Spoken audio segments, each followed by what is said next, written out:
채널A의 저녁을 책임지는 정치 시그널 나이트, 저는 노은지입니다. 오늘 저와 함께 정치권의 이슈를 정리해 주실 세 분을 소개하겠습니다. 박상수, 김진욱, 이기인 세 분 모셨습니다. 어서 오세요. 네, 안녕하세요. 네, 반갑습니다. 사전투표 첫날입니다. 오늘도 두 가지 키워드를 한번 준비를 해봤는데요. 오늘 첫 번째 키워드는 검증입니다. 이게 지금 토론회 때 발언 때문에 역풍을 맞은 이준석 후보가 오늘 재차 반격에 좀 나섰는데 어떤 발언인지는 다들 아실 것 같고, 이준석 후보의 발언이 과연 선거판에서 누구에게 악재가 될 건가, 세 분에게 공통 질문을 하나씩 드리고 시작을 해볼까 하는데요. 박상수 대변인부터.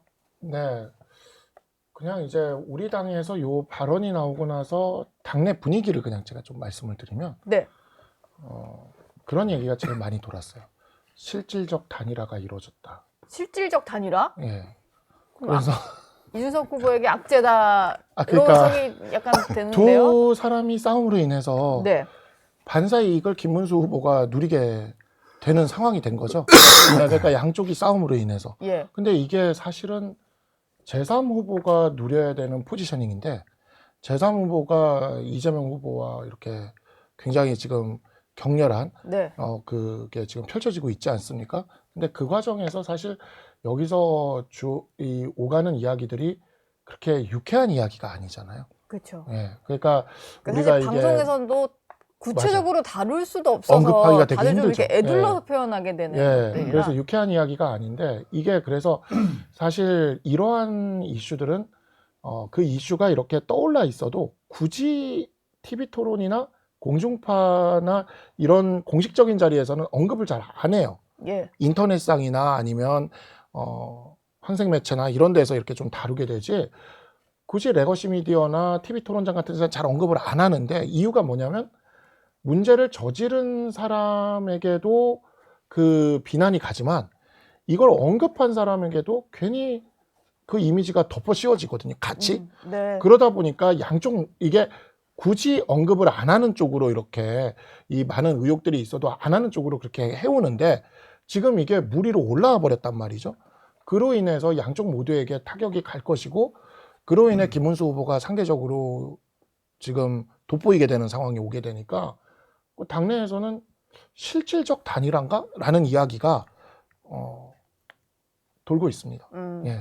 어쨌든 김문수 후보를 제외한 나머지 후보에게는 좀 악재가 될 거다, 이렇게 좀 해석할 수 있을 것 같고, 이긴 공동상임선대위원장님. 공동선대위원장. 공동선대위원장님. 예. 재미있는 해석이었습니다. 네. 예, 갑자기 한줄평이에요? 제가 이재명 후보와 실질적 단일화가 된다는 건 여러 방송을 다녀봤지만 처음 듣는 분석이기 때문에. 이재명 후보의 실질적 단일화는 아니고 아마도 김문수 후보 쪽으로 표가 가고 있으니까 그러니까 실질적 저희가 이런 단일화가 발언을 되는 했다고 거죠. 해서 다른 후보와 단일화가 된다는 것은 새로운 초식인 것 같다는 생각이 들고, 어쨌든 그러니까 저는 결국 이재명 후보에게 좀 악재가 될 수밖에 없다고 보는 게, 저의 판단이 아니라 결국 이제 SNS 상에서 혹은 온라인 여론상에서 어떻게 많은 워딩들이 언급이 되나를 전부 그 총량을 살펴보면, 네. 당장 이제 지금은 트위터라고 하죠.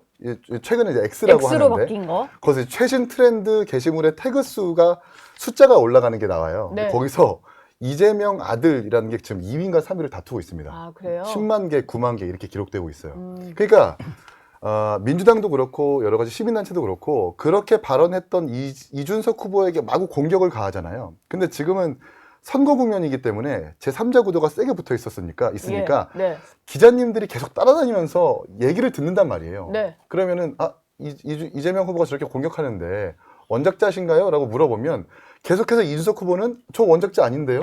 그건 제 창작물이 아니라 사실상 이재명 후보의 아드님이 댓글로 쓰신 겁니다라고 하면서 사람들로 하여금 계속해서 내비게이션 역할을 한단 말이에요. 그러면 SNS에서 인터넷에서 찾아보게 되는 거고, 이준석 후보가 한 말이 아니라 결국 이재명 후보의 아들이 댓글로 쓴 것이구나라고 하는 것이 결과로 도달되는 것이고, 네. 그 이제 증거가 바로 X와 트위터, SNS에서 나타나고 있는 거죠. 그래서 결국 이준석 후보한테 어제는 엊그저께 토론회 때는 당장 악재같이 보였지만 일주일 동안 시간 동안 이게 좀 역전이 될 수 있겠구나라는 생각을 해보게 됩니다. 아직 그 본투표까지도 시간이 남았으니까 민주당은 오늘 당장 여기에 대한 반응도 내놓으셨던데, 여전히 이건 이준석 후보가 좀 지고 갈 문제다, 이준석 후보에게 그렇죠. 악재다 이렇게 보시나요? 그렇죠. 저는 이준석 후보가 굉장히 큰 실수를 했다라고 봅니다. 그러니까 이준석 후보가 뭔가 이 검증이라는 이름으로 이재명 후보에게 타격을 주고 싶었던 부분이 분명히 있었던 것 같고 그것이 TV 토론의 전략 중에 하나였던 것 같아요. 네. 그런데 너무 과속 페달을 밟은 게 아닌가라고 생각되는 부분은 얼마든지 다른 방식으로 문제 제기를 할 수 있었어요. 특히 지금 이재명 후보를 검증하고자 한 것인지 아니면 이재명 후보의 아들을 검증하고자 한 것인지 당시 TV 토론에서는 그 부분은 명확하지 않았어요. 지금 온라인상에 이런 글이 있는데 이거에 대해서 어떻게 생각하냐라고 권영국 후보에게 먼저 물어본 거예요. 예, 그리고 이어서 뭐 이재명 후보에게 이어서 묻고. 이재명 후보에게 물어봤는데 이것이 만약에 이재명 후보의 아들과 관련되어 있는 부분이 이런 의혹들이 있는데 이런 부분들에 대해서 당신이 해명할 부분이 있느냐 아니면 과거에 이 부분에 대해서 사과를 했는데 이 사과에 대해서 지금도 여전히 유효한 것이냐 라는 식의 어떤 다른 방식을 특히 제가 참 입에 담기도 좀 거북한 네. 그런 부분을 직설적으로 얘기하면서 원색적인 표현을 하지 않았다면 그랬다면 아마도 많은 부분들이 정당한 문제 제기였다라고 보실 수도 있을 것 같아요. 그러나 지금 문제가 되고 있는 것은 그 문제 제기보다는 그 문제를 제기하는 방식이 매우 폭력적이었다. 라는 부분에 방점이 찍혀 있는 거고 네. 그 부분에 대해서 지금 정치권뿐만 아니라 여성계, 시민사회 이런 데에서 이재명 후보를 욕하는 것보다는 이준석 후보를 지금 비판하는 게 훨씬 크지 않습니까? 그렇다면 결론적으로 보면 이준석 후보는 굉장히 큰 손실이었다. 손실이었다. 더더군다나 지금 이준석 후보가 두 자릿수로 치고 들어가서 안정적인 포지션을 유지하고 더 치고 올라갈 수 있는 여력이 예. 충분히 있었어요. 네. 그런데 저는 지금 여론조사 공표 기간이 이제 금지가 됐기 때문에 금지 기간으로 들어갔기 때문에 네. 알 수는 없습니다만 아마도 그 급 제동이 거기서 걸렸을 것이다 라고 보여지고 이 발언에서 그 발언에서 네. 예. 오늘 김재섭 의원이 좀 재밌는 표현을 썼던데 지금 이제 이준석 후보나 개혁신당 쪽에서는 우리가 달을 가리켰는데 왜 손가락만 보고 그러냐라고 하는데 가운데 손가락을 들었기 때문이다. 뭐 이런 식의 비유를 좀 썼더라고요. 그런데 어쨌든 이제 달로도 약간 시선이 옮겨간 거 아닌가라는 생각이 저는 좀 드는데 오늘 있었던 이준석 후보의 기자회견 발언 그리고 조승래 민주당 공보단장의 발언부터 좀 준비를 해봤는데요. 일단 이준석 후보는 오늘 TV 출연도 했고 아침에 기자회견도 하면서 계속해서 이 부분에 있어서 달을 좀 알리는 데 집중을 하는 것 같아요. 본인의 창작물이 아니다. 그러니까 이재명 후보의 아들이 직접 올린 글이고 그리고 이재명 후보의 아들이 이미 이걸로 벌금 500만 원을 선고를 받았고 이런 것들을 좀 설명을 추가로 했고요. 민주당도 근데 해명을 해야 되다 보니까 벌금 500만 원을 받았던 것에 대해서는 인정을 했는데 일부 이런 해명을 했더라고요. 일단 본인의 어떤 책임을 지기는 했지만 거기 이제 공소장에 담긴 표현 중에 일부는 본인이 쓰지 않았다고 일관되게 부인을 해왔고 특히 그 젓가락 발언은 하지 않았다라는 거고 특히 또 이건 여성 혐오 표현도 아니다. 이런 식으로 좀 해명을 했어요. 이건 좀 어떻게 들으셨나요? 네, 여성이 이 아니라 부분이 남성이었다. 있어서 이준석 후보가 또 SNS에 올린 것 같더라고요. 그냥 그 표현은 이제 남녀 공용이 이렇게 쓰게 되는 표현이다. 그리고 또 남성이라고 그러면은 또 괜찮은 거냐, 이런 식으로 이제 그렇게 또 했더라고요. 그래서 요 부분과 관련돼서는 저도 지금 사건 기록이나 이런 것들을 다 본 건 아니라서 예. 이게 유죄로 인정된 건지 아닌지, 왜냐면 이게 범죄 일람표에 들어가 있는 것 같기는 해요. 거기 지금 나와 있는 거 보면. 근데 범죄 일람표에 들어가 있어도 그게 다 유죄로 또 확정됐다라고 얘기할 수는 또 없어요. 근데 안 그래도 여쭤보고 싶었는데 이게 약식 기소가 된 상태에서 벌금 500만 원형으로 약식 명령으로 이제 결정은 된 것 같아요. 이건 어떤 상태라고 봐야 되는 거예요? 그러니까 이제 고소가 됐을 때, 그러니까 이제 약식 명령은 조금 이렇게 포괄적으로 이렇게 들어가는 건데, 고소가 됐을 때 고소장에 고발이나 고소나 고발일 때 거기 적시돼 있는 것들 있잖아요. 그건 범죄 일람표에 일단 들어가요. 이거 일단은 들어가는 거고, 근데 그 중에서 이제 제가 그러니까 그거를 이제 그 약식 명령 결정문을 제가 보지를 못해가지고 아, 판결문은 없지만 결정문은 있는 예, 건가요? 약식 명령 결정문이 오거든요. 예. 그 약식 명령 결정문에 그 내용들이 들어가 있을 국회에 텐데 제출된 네. 근데 그 내용들에 이제 보면은 이제 명확하게 어떤 게 유죄고 어떤 게 무죄고 그래서 이 형량이 나오고 그런 것들이 있을 겁니다. 네. 근데 이제 제가 거기까지는 제가 보질 못했는데 지금 보면은 그 논란이 되고 있는 게 뭐 범죄 일람표에 들어갔다. 근데 범죄 일람표는 일단은 고소된 그 범죄 혐의 사실이 다 들어가요. 거기는 일단 예, 그런 거라서 예. 그것만 가지고 뭐 이게 유죄가 됐다, 무죄가 됐다 거기서 바로 판단하기는 좀 어렵고요. 예, 그러니까 그 약식명령 결정문이 있으면 그걸 좀 봐야 되는데 약식명령 결정문은 지금 그게 원래 본인만 보게 돼 있어요. 본인이라고 하면 이재명 후보의 아들. 그렇죠, 그렇죠. 네. 예, 본인만 아니면 수사기관만 이렇게 갖고 있죠. 예. 그게 이제 형사 판결문 중에서도 공개되는 것들 외에는 비공개예요. 그래가지고 이게 뭐 국회에 제출된 내용이나 뭐 하여튼 지금 그게 나와 있지는 않아서 예, 그거 가지고 지금은 그 범죄 일람표만 가지고 판단하기 좀 국회에 어렵다. 제출된 거는 이제 공소장이고 그렇죠. 말씀하신 결정문은 것처럼 없는 것 결정문은 같은데. 예. 결정문은 뭐 기자님들도 그렇고 언론인분들도 그렇고 입수하신 분은 없는 걸로 알고 있습니다. 네, 본인한테만 가요. 어. 그래서 이제 이게 보통 보면은 민사 사건 하게 될 때 뭐 이런 것들에 대해서 필요하면은 뭐 이렇게 문서 제출 명령해가지고 받아내려고 해봐도 안 나오는 경우도 많고 그래요. 예. 그건 이제 형사 전과 기록과 관련된 거니까 네. 약간 이제 그런 면에 있어서는 이렇게 공개적으로 공개하지 않는 좀 그런 게 있습니다. 근데 이거를 이제 그 왜 정식 재판으로 가서 다투어 볼 여지가 분명히 있었음에도 불구하고 다투지 않았느냐 이렇게 또 얘기하시는 분들도 계실 수 있을 것 같아요. 그러니까 그것만으로도 인정한 거 아니냐 이런 식으로 해석하는 사람도 있잖아요. 그렇죠.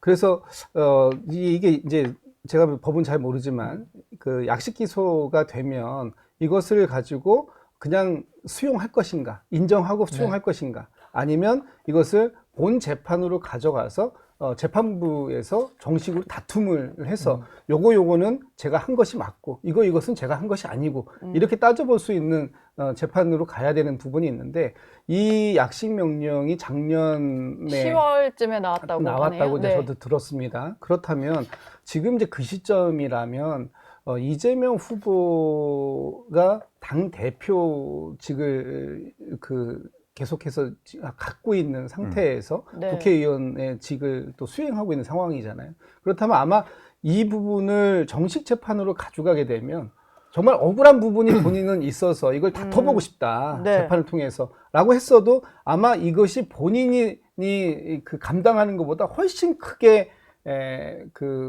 조명이 될 가능성이 너무 큰 사건이었기 때문에 네. 아마도 그냥 좀 억울하더라도 그냥 이 검찰이 약식 기소한 부분을 수용한 게 아닐까. 저는 뭐 개인적으로 그런 생각을 해보거든요. 네. 근데 지금도 이것이 이렇게 사실 약식 명령이라고 하셨어요. 그게 공개되지 않고 소위 공소장에 있다고 해가지고 모든 게 다 죄가 되는 건 아니고 죄를 또 다 인정한 건 아닐 수 있는데 지금 상황에서도 이렇게 몇 날 며칠 동안 논란이 되고 특히 네. 대선 후보께서 직접 이 문제를 TV 토론에서 좀 부적절한 언사까지 동원해가지고 같이 얘기하시는 바람에 이렇게까지 되고 있는데 이런 것이 과연 어떤 개인의 입장에서 보면 이렇게 공개적으로 알리고 싶은 내용일까? 그냥 차라리 내가 좀 억울한 부분이 있어도 그냥 이걸 수용하고 말지라는 쪽으로 더 판단을 한 게 아닐까라는 생각이 들어요. 예. 그러니까 본인은 지금 가지고 있을 겁니다. 약식 명령 결정문을. 그러니까 이게 어떻게 되냐면요. 네. 약식 기소는 검찰이 해요. 예. 약식 기소는 검찰이 하는데 약식 명령 결정은 법원이 합니다. 그래서 약식 명령 결정도 법원이 하는 거예요. 네. 다만 이제 재판 절차를 거치지 않고 검찰의 약식 기소만 가지고 법원이 약식 명령 결정을 하는 거예요. 그래서 약식 명령 벌금이에요. 네. 그래서 벌금형으로 선고를 하면서 법원에서 이 약식 명령 결정문을 그러니까 그 이재명 후보의 아들분에게 보냈을 겁니다. 보냈을 거고 그거를 받아서 갖고 있을 거예요. 네. 그러니까 지금 뭐 그렇게 만약에 뭐 억울하다 뭐 이런 게 있다면 그 결정문을 본인이 내놔도 되는 거예요. 갖고 있을 거니까. 네. 근데 이제 약식 명령을 받으면 이제 법원에서 약식 명령 결정문이 오거든요. 검찰이 약식 기소를 하고 나면 그러면 7일 이내에 불복할 수가 있어요. 7일 이내에 불복을 하면 정식 재판으로 가서 이제 검사와 피고인 간의 재판이 열리고요. 네. 7일 이내에 불복을 하지 않으면 그러면 대법원 확정 판결과 같은 효력을 가져서 그것이 이제 법리적으로는 확정된 사실이 되는 겁니다. 그게 이제 뭐 적어도 이제 재판부에서 확정된 사실이 되는 거죠. 예. 다만 그 결정문의 내용은 어지간하면 이게 그 형사사건 판례는 굉장히 그게 우리가 정치적으로 민감한 사건들 같은 경우에 막 다 공개가 되고 하니까 그렇죠. 뭐 예. 실명 정도만 가리고 가리고 개인정보 이렇게 다 가리는 공개되고 상태로는 하니까 네. 그러니까 형사 판례도 다 막 이렇게 공개될 줄 아는데 네. 그렇지가 않아요.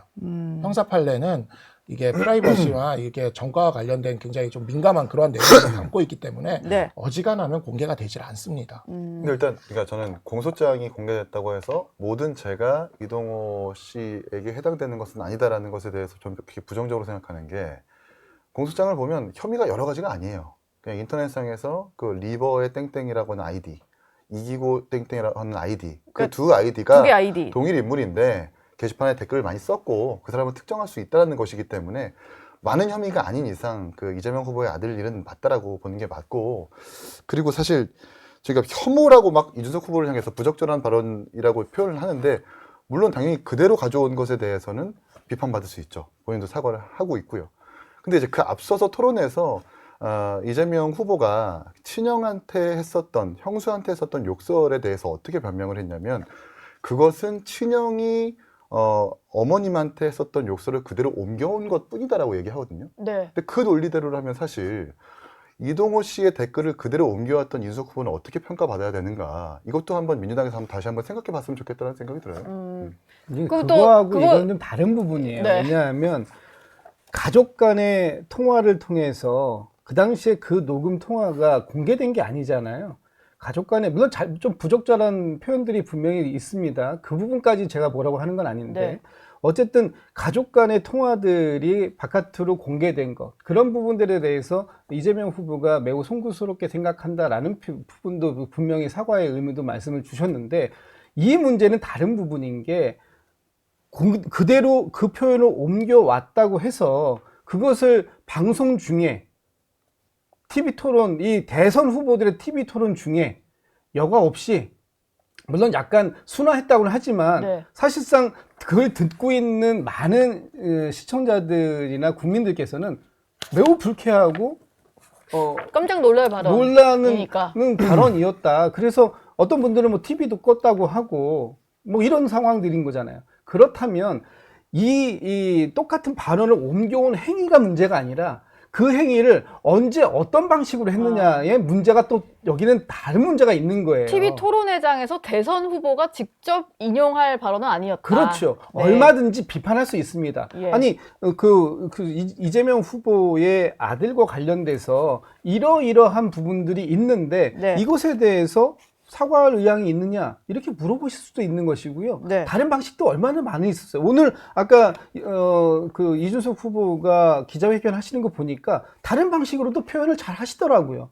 그렇게 했다면 네. 이것은 이런 문제로 이 여성 혐오 발언이다 아니면은 이 폭력적 발언이다 이렇게 가지 않았을 수도 있어요. 저는 여기서 요걸 한번 말씀드려보고 싶어요. 그러니까 대선 토론회에서 일반론적인 것으로 질문을 했을 땐 늘 정치인들한테는 원론적인 답변이 나오길 마련입니다. 그러니까 가족 문제에 대해서 범죄가 있었을 때는 어떻게 하시겠습니까? 책임지시겠습니까? 당연히 책임져야죠. 이런 흔한 답변이 나오기 마련이에요. 네. 근데 그렇게 구체적인 사례를 들었을 때 진짜 찐 반응이 나오는 거거든요. 그런 의미에서 이준석 후보가 조금 본인이 욕을 먹는다 하더라도, 비판받는다 하더라도 본인이 창작하지 않은 이재명 후보의 아들이 쓴 댓글을 그대로 옮겨왔다는 취지로 저는 해석이 됩니다. 그래서 근데 많은 이렇게까지 국민- 네. 많이 욕을 먹을지 모르셨던 거죠?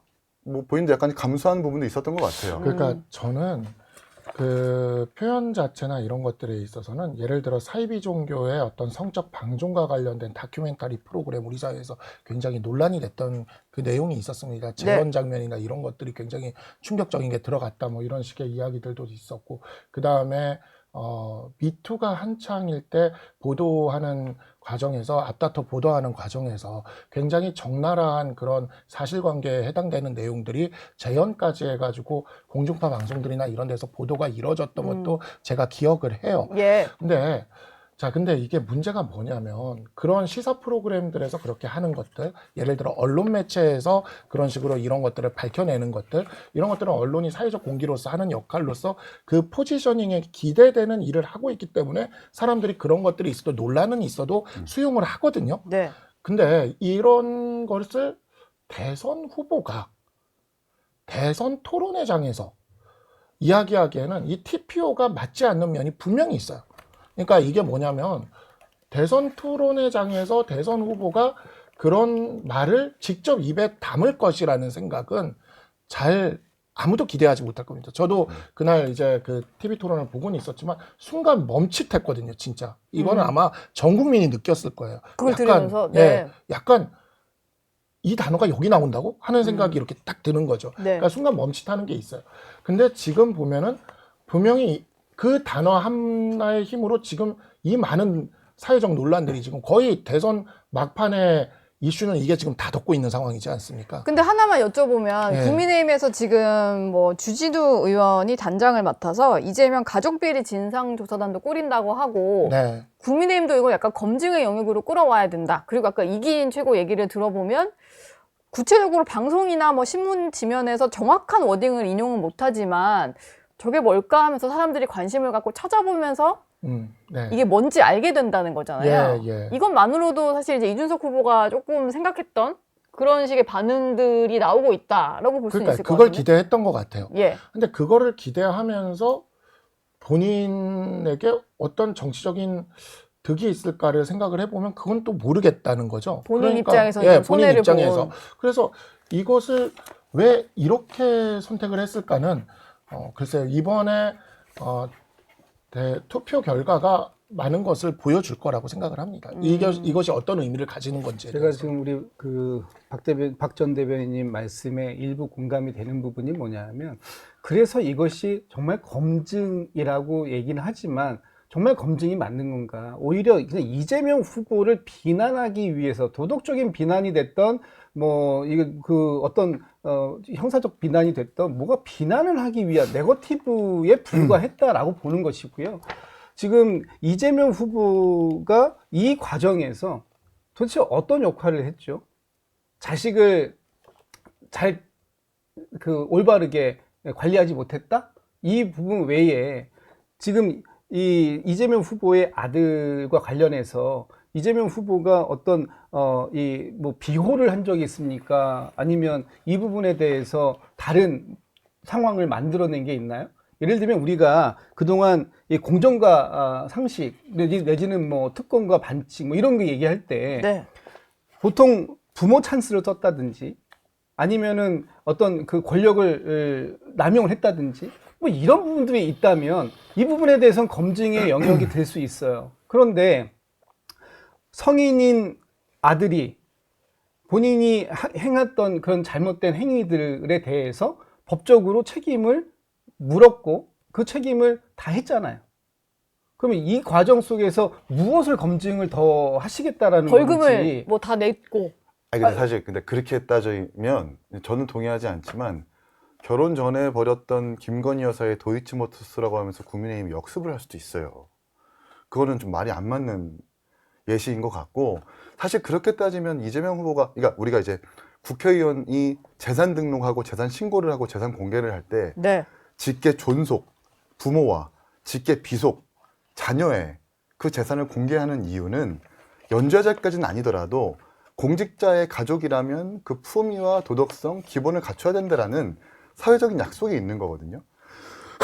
그런 의미에서 이재명 후보의 아들에 대한 문제도 이렇게 불거지는 거고, 그리고 또 심지어 2021년 지난 대선 때 이 문제가 한번 불거졌을 때 이재명 후보가 어떻게 이야기를 했냐면, 예. 만약 아들의 문제에 있어서 사법적 처리 결과가 나오면 책임지겠다라고 하는 인터뷰가 있어요. 네. 그런데 지난 10월 달에 이렇게 약식명령 500만 원 벌금까지 나왔다면 어떠한 형태로든 책임을 져야 되는, 그러니까 본인이 했던 말을 본인이 지켜야 되는 건데 어떤 책임을 지고 있죠? 지금 어떠한 책임도 안 지고 있고, 민주당이 오히려 그건 연좌제다, 그거는 우리가 벌금으로 끝났으니까 책임질 부분이 없다라고 지금 꼬리를 끊어내고 있다는 말입니다. 이 부분들에 대해서 약간 민주당이 윤석열 정부를 향해서 가했었던 비판과 자기들에게 적용됐었던 비판의 어떤 도덕적 잣대와 기준이 다르다라는 거예요. 그래서 욕을 먹고 있다라는 것 아닌가? 좀 다르다고 보지 않는 게 네. 김건희 여사에 대해서 많은 의혹이 제기됐고 그런 의혹에 대해서 검찰이 똑같은 잣대로 수사했습니까?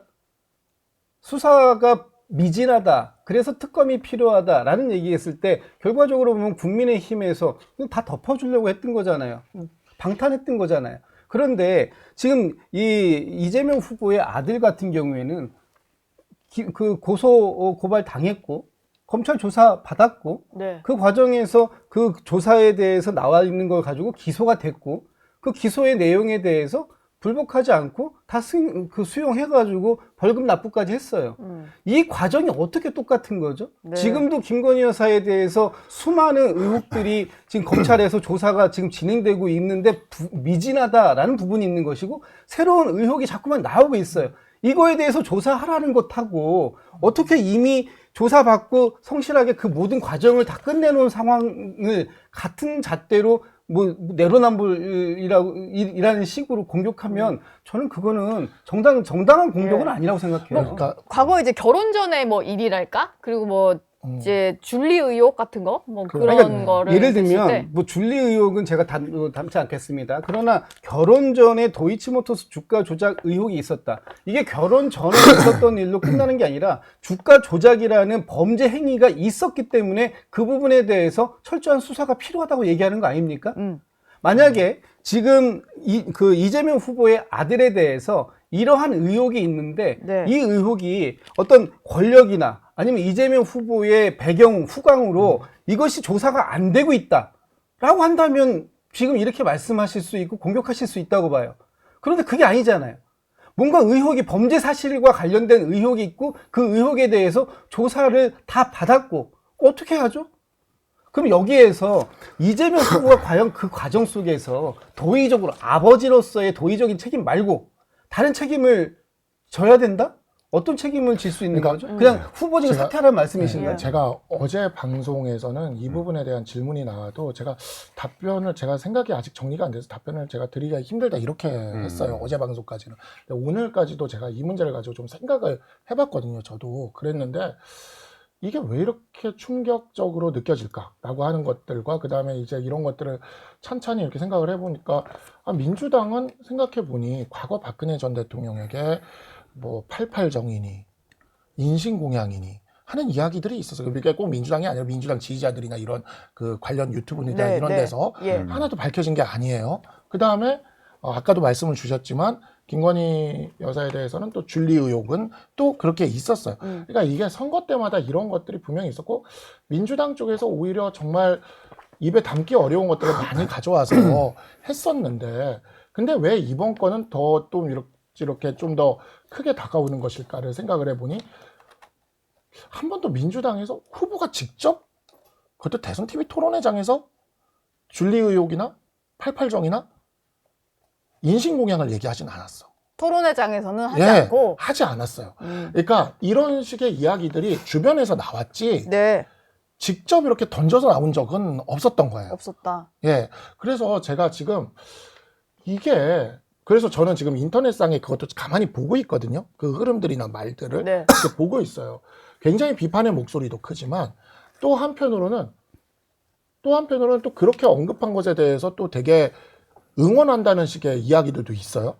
그래서 야 이거는 지금 새로운 형태, 아까도 이렇게 초식이란 말씀을 정치권에서 보지 못했던 새로운 형태의 초식이 지금 들어온 건데 네. 이 초식이 과연 득표적인 측면에서 이준석 후보의 어떤 지지율이 올라가는 것으로 가느냐 내려가는 것으로 가느냐에 따라 네. 앞으로 한국 정치가 좀 많이 바뀔 수도 있겠다는 생각이 드는 거예요. 그러니까 뭐냐면 사실 이런 식의 저는 민주당 쪽에서 이런 식의 이야기들이 굉장히 많이 광범위하게 계속 선거 때만 되면은 굉장히 자극적인 이야기들을 민주당 쪽에서 던지면서 이렇게 하는 스타일들을 보면서 왜 정치를 저렇게 하지 하는 생각들을 많이 했었는데 네. 그게 왜 그렇게 하는지를 생각해서 뿌리를 이렇게 따져 올라가 보면 예전에 김대중 대통령이 당선되던 시절에 이회창 총재의 아들과 관련돼서 병역 비리와 관련돼서 갑작스러운 폭로를 터뜨리면서 굉장히 큰 효과를 본 적이 있어요. 예. 근데 그게 계속 뿌리가 이른바 돼서 병풍. 그렇죠. 병풍사. 병풍의혹. 병풍의혹이었죠. 그게 뿌리가 돼서 계속 이것이 이어지고 있구나 네. 라는 생각을 했거든요. 예. 근데 그것에 어찌 보면 더 캡사이신적인 자극적인 버전이 이번에 좀 마라맛. 터졌다. 음. 근데 이게 과연 정치적으로 어떤 효과를 거두느냐에 따라서 옳고 그름의 문제가 아니라 한국 정치가 좀 또 다른 모양으로 갈 수도 있겠다는 또 생각이 이제 환경이 좀 바뀔 수 있겠다. 예. 이게 어떻게 흐름으로 나타날지는 오늘 이제 득표율, 그러니까 투표율이랑 좀 연관 지어서 얘기를 해봐야 될 것 같은데 저희가 좀 자연스럽게 두 번째 키워드로 좀 넘어가 보겠습니다. 오늘의 두 번째 키워드는 최고인데요. 사전투표가 오늘, 내일 이렇게 이틀간 진행이 되는데 첫날 사전투표율이 역대 최고를 기록을 했습니다. 2014년에 전국 단위 선거로 사전투표제가 시행된 이후에 역대 최고인데 저희가 그래프를 하나 준비를 해봤는데요. 지금 보시면은 역대 대선 1일차 사전투표율을 좀 비교를 해보면 지난 대선 때와 비교를 했을 때도 2%포인트 가까이 높게 19.58% 이게 전국 평균인데요. 되게 높네요. 이거는 좀 어떻게 해석을 해야 될까요? 득표율이 높으면 이제 서로에게 다 유리하다라고 하시니까. 예. 저는 이제 그 사전 투표율이 높으면 특정 진영에 유리하다 이 공식은 이미 깨졌다라고 봐요. 다만 사전 투표율 첫째 그것도 오늘같이 평일에 2%포인트가 높다라는 건 굉장히 많은 분들이 호응했다라는 뜻이거든요. 네. 왜 호응했을까? 과연 이 호응을 하게 만든 동의는 무엇일까? 이런 부분들을 우리가 보는 걸로 좀 의미를 좀 찾아봐야 될 것 같은데, 제가 보는 관점에서는 저도 오늘 사전투표를 아까 해보니까, 하셨군요. 예, 저는 아침에 아까, 저희 네, 여기 정치 시그널 끝나고 가셨군요. 끝나고 가서 하셨군요. 예, 저 방송국 앞에 가서 예. 제가 이제 했는데 가보니까 저는 그때 마침 점심 시간이었어요. 점심 시간인데 투표장이 3층에 있었는데 1층서부터 제가 줄을 서가지고 한 10분 이상을 기다렸어요. 네.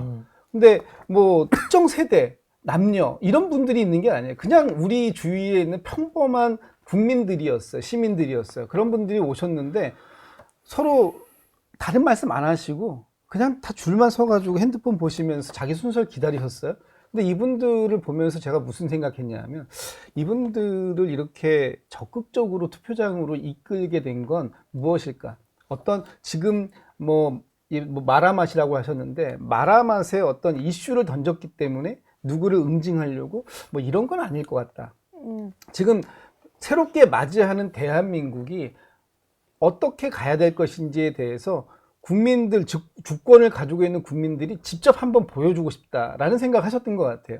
우리가 이미 사문화되어 있고 캐비넷 속에 깊숙하게 넣어뒀던 이 계엄이라는 것을 40여 년 만에 누군가가 불쑥 꺼내서 우리 앞에 다시 내놓을 줄은 네. 기대도 안 했었던 것인데 이 부분에 대해서 우리 손으로 다시 깊숙한 곳에 다시 집어넣어 버려야 되겠다. 봉인시켜 버려야 되겠다. 라고 생각하신 건 아닐까? 저는 그렇게 해석하는데 네. 그런 게 뭐 제가 이거 개인적인 해석이니까요. 그런 해석들을 많은 국민들이 하셨다면 이 사전투표율이 오늘뿐만 아니라 내일도 같은 현상으로 좀 나오지 않을까. 그래서 이번 본투표까지 해가지고 역대 최고의 지금 77%가 좀 넘는 그런 투표율이었는데 80에도 육박할 수 있나요? 갈 수 있지 않을까라는 80까지. 조심스러운 80까지. 기대감을 좀 갖게 됐어요 오늘 그 예. 광경을 보면서. 마라맛 던지신 분 입장에서는 어떤가요? 마라맛에 반응한 건가요, 이거? 그러니까 마라맛에 반응했다기보다 사실 우리 선배님께서 말씀하신 것처럼 제가 정치권에 이제 입문하기 전에 투표를 하러 갈 때 이런 엄청난 그 의미를 생각하고 투표를 하지는 않았는데 어쨌든 초유의 상황에서 벌어진 선거잖아요. 네. 계엄으로 인해서 벌어진 선거이기 때문에 그리고 계엄을 일으키고 촉발시킨 주체인 그 해당 정당에서 글쎄요 이렇게 뭔가 뼈저린 반성이나 성찰이라는 게 사실은 많은 국민들에게 인식되지는 않은 것 같아요. 특히 계엄을 계몽이라고 이야기를 하고 또 뭐 한동훈 대표님이나 안철수 후보 빼고는 다른 분들은 여전히 계엄에 대해서 뜨뜻미지근하고 또 윤석열 전 대통령에 대해서도 화끈하게 절연하지 않는 모습들을 보면서 이제 남녀노소 모두 다 다시는 이렇게 군부 정권으로 시도하려고 했었던 나쁜 역사가 반복돼서는 안 되겠구나라는 아주 티가 나는 분노는 아니지만 그 거룩한 조용한 분노들이 이렇게 투표장으로 끌려오고 있는 것은 아니냐라는 예. 생각을 해보게 됩니다.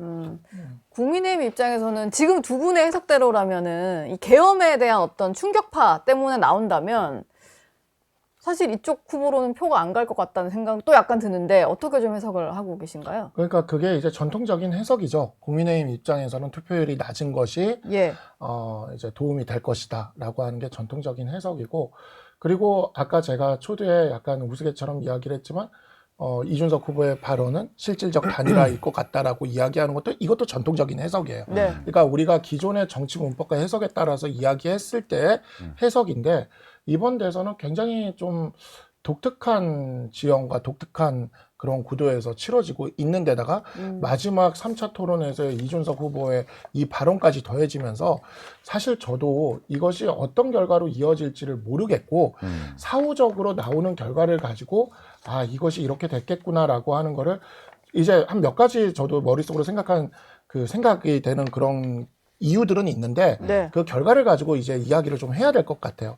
다만 이제 그 이준석 후보의 발언에 주는 영향력이나 이런 거를 생각을 한다면 저는 이제 전통적인 해석에 놓고 본다면 예. 2012년 대선이 좀 떠올라요. 그러니까 2012년 대선 때 이정희 후보가 그때는 조금 이제 이정희 후보가 제3후보였죠. 근데 이정희 후보가 나는 박근혜 후보를 떨어뜨리기 위해 나왔다. 라고 명시적으로 얘기하고 예. 굉장히 그때 TV 토론에서 결정적인 한마디가 이거였어요. 네. 다카키 마사오의 딸. 네, 네. 실제 이건 팩트긴 해요. 박정희 대통령이 창씨 개명을 했고 그건 이제 팩트긴 하죠. 근데 그 팩트를 이야기한 것으로 인해서 박근혜 대통령이 51.6%로 당선이 됐어요. 그때 마지막에 막판 보수 결집이 막 일어났죠. 어마어마하게 일어났죠. 그러니까 이게 전통적인 해석이에요. 그래서 제가 이제 이게 뭐 커뮤니티라던가 SNS라던가 뭐 이런 것이 좀 많으니까 네. 제가 이 발언의 흐름이 어떻게 흘러가는를 보면서 이렇게 트래킹을 제가 좀 해보곤 있는데 네.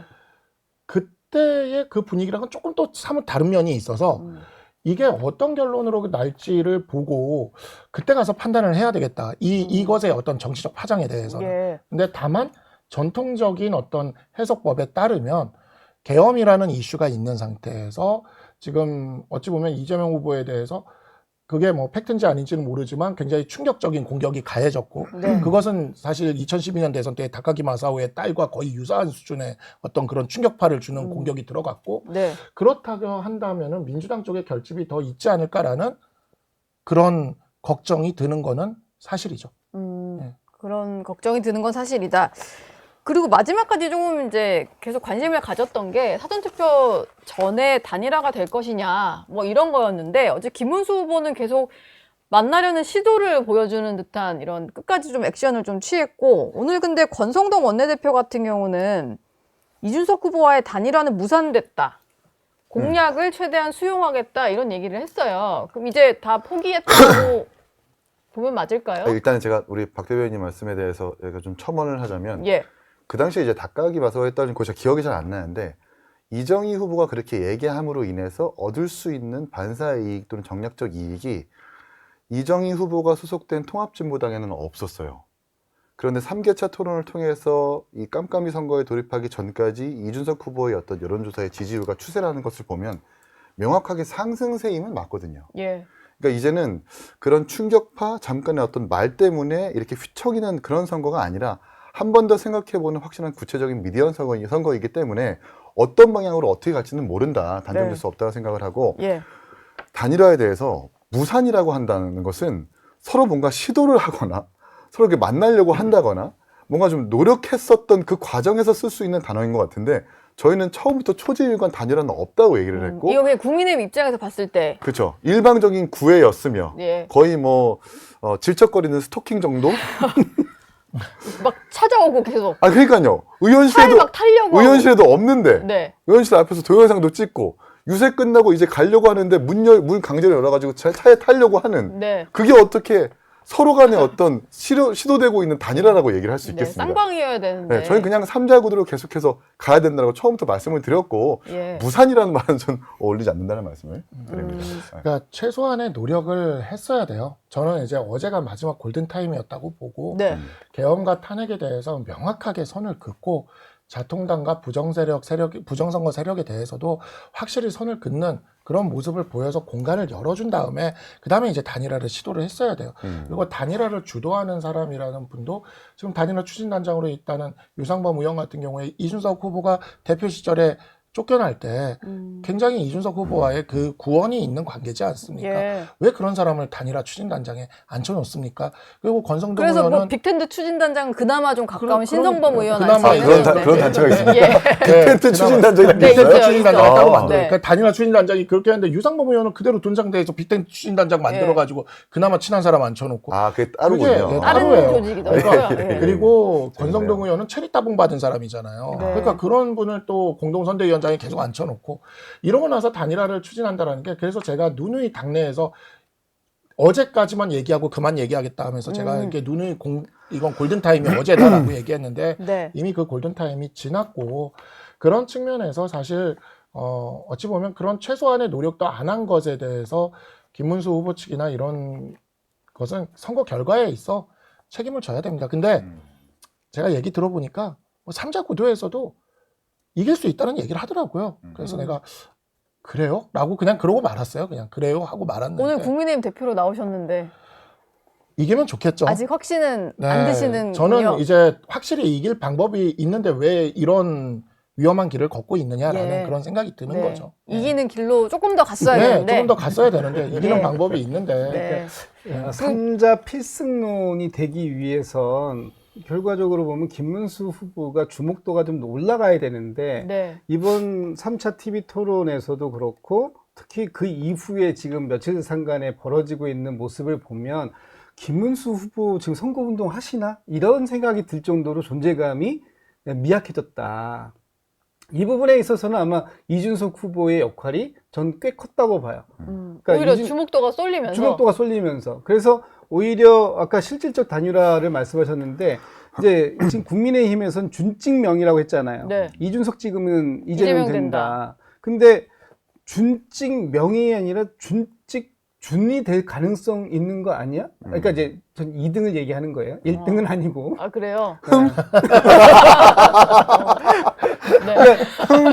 김문수 후보의 존재감이 이준석 후보 쪽으로 좀 옮겨갈 가능성이 좀 약간 열린 게 아닌가라는 네. 생각이 좀 들고 예.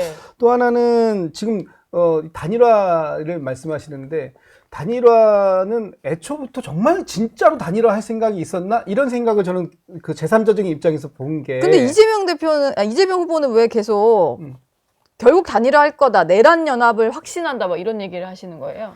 그런 정도가 있었던 것도 사실이고. 뭐 다만, 어젯밤까지도 네, 있었으니까. 그런 어제가 밤에도 결국은 김문수 후보가 어쨌든 그것이 쇼잉인지 아니면 진심인지는 모르겠습니다만 어쨌든 그런 시도가 계속적으로 있었고 또 마지막까지 예. 그게 한순간에 받아들여질 수도 있는 상황이기 때문에 이재명 후보는 최대치를 얘기한 거다라는 저는 생각이 듭니다. 뭐 그렇다고 해서 안 될 가능성이 없다라고 보지는 않았겠지만 안 될 네. 가능성이 점점 높아지고 있고 커지고 있는 것도 맞는데 그럼에도 불구하고 최종적으로 이게 본투표가 끝날 때까지는 끝난 게 아니기 때문에 뭐 충분히 그런 말씀 견제구 정도의 차원에서 던질 수도 있는 말씀이었다고 보고 전 국민의힘에서 진짜로 단일화를 시도하는 부분에 있어서 시도는 있었지만 실제 목표와 의지가 있었는가라는 부분은 좀 저는 개인적으로 회의적인 부분이 있어요. 네. 정말로 있었다면 지금과 같은 방식으로 하지 않았을 것 같아요.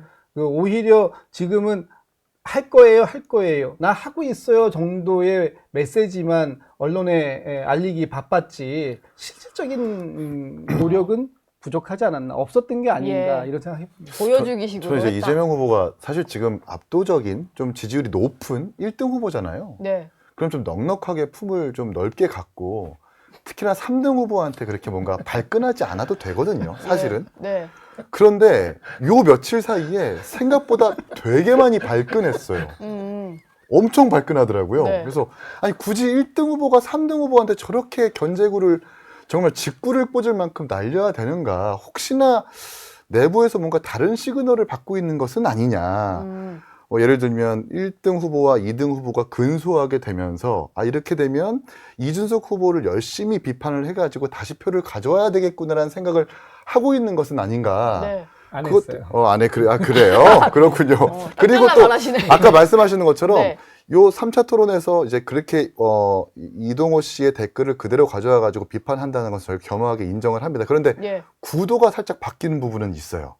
김문수 후보가 보이지 않게 되고 네. 거의 정말 이재명 후보와 이준석 후보 1대1 구도처럼 언론에서도 계속 잡아주고 있고 본인의 어떤 티키타카, 그러니까 이재명 후보와 이준석 후보의 어떤 계속 비판만 공방만 이어지고 있거든요. 네. 이걸 보면서 팩트에 기반한 정말 네거티브였다고 저는 인정을 하는데 이걸 가지고 보수의 유권자들이 김문수 후보는 저렇게 상대할 수 있는 실력이 안 되는구나. 이렇게 되면 빨리 투표장 나가가지고 이준석 후보에게 표를 주겠구나라는 심리가 생길 수도 있겠다라는 네. 생각을 해보게 됩니다. 지금 저희가 마무리할 시간이 다 됐는데 국민의힘 쪽에서 뭔가 반론이 있으실까요? 이 얘기에 대해서? 글쎄요, 저희는 지금 최선을 다하는 수밖에 없어요. 이제는 예. 당 전체가 최선을 다해서 대선에서 이기기 위해서 노력을 하는 수밖에 없고 오늘도 지금 오늘 한 번도 대화 주제는 안 나왔지만 한동훈 전 대표. 한동훈 전 대표가 광주에서 사전 투표를 하지 않았습니까? 예.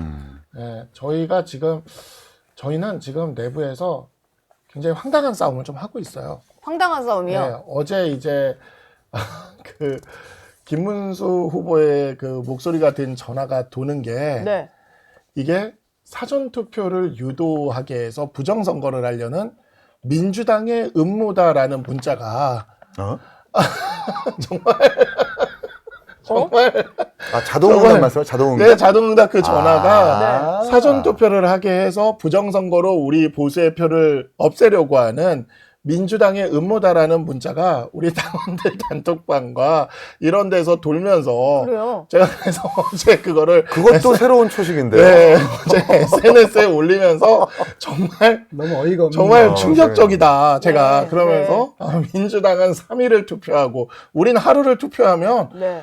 죽었다 깨도 이길 수가 없다. 정말 우리가 부정선거를 이야기하는 사람들을 내몰아서 네. 어찌 보면 대선과 지방선거를 이길 수 있었던 건데 이제 이분들이 다시 당에 초대되어 들어왔어요 지금. 그래서 근데 별로 당원들 단톡방에 그런 거를 큰 돌리고 있는 반향이 거예요. 있나요? 그냥 다들 아니요, 되게 진지하게 진지하게 얘기해요. 정말 좀 진지하게 그걸 가지고 논쟁도 해요. 네. 그래서 저희는 굉장히 지금 독특한 싸움을 하고 있다.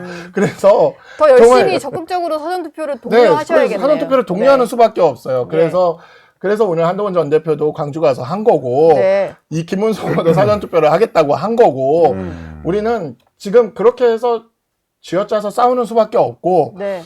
민주당이 안 했죠? 저희가 그걸 왜 합니까? 당연히 안 했겠죠. 이번에 네. 저는 특히 김문수 후보께서 네. 본인의 진짜 생각은 모르겠어요. 진짜 생각은 모르겠지만 어쨌든 사전 투표를 해달라, 적극적으로 해달라라고 말씀하시고 본인이 직접 또 사전 투표를 하시는 거 했죠. 보고 네. 부정선거 음모론의 일정한 정도의 선은 긋는 모습처럼은 보였어요. 예. 그래서 그 부분에 제가 높이 평가했는데 네. 또 그런 내부적으로 문자가? 문자를 돌리고 마치 그것이 민주당의 음모론인 그러니까 것처럼 민주당이 얘기하고 김문수 후보의 목소리를 AI로 조작해서 그렇게 해가지고 전화를 돌린다라는 또 제가 봤을 때 정말- 이거 약간 소수 의견 같기는 한데. 그러니까 문자예요? 김문수 후보의 전화예요? 김문수 후보가 그러니까 전화하는 거 있잖아요. 그러니까 자동응답? 목소리로. 자동응답 그거가 그걸 이제 이끈다라고. 그게 그게- 조작이라는 주장을 그게 하시는 민주당에서 당원들이 있나 봐요. AI로 누군가 그걸 하려고 했으면 돈도 많이 들어갔을 텐데. 그러니까요.